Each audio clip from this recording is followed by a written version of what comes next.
Inaba mtini we na madiba mizima kali yako mtawa gani alikoma msaidini mjukuu wenu. Mjukuu, eleza shida yako na mizimu itakusaidia. Wataalamu nimekuja hapa na shida, naomba mnisaidie. Ndugu yangu, naomba niongee kawaida. Hamna naye kujaga hapa mwenye raha. Hii ni sehemu wenye shida ndio nakuja. Wenye raha wanaendaga sehemu za maana. Beach hivyo.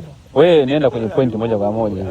Sasa mimi lengo langu kubwa niwe na hela nyingi niweze kusaidia wazazi wangu, baba yangu na mama yangu, kwa sababu wao ni maskini. Na kuzurura kwa waganga ni michocho, nimechoka. Naomba mnisaidie. Naomba mnisaidie sana.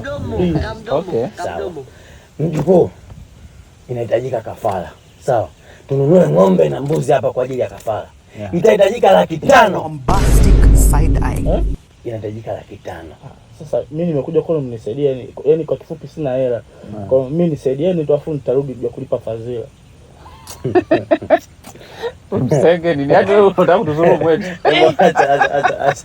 Acha basi bwana. Mzee, lazima shida acha kuongea baba kisenge bwana. Ele mora para aqui.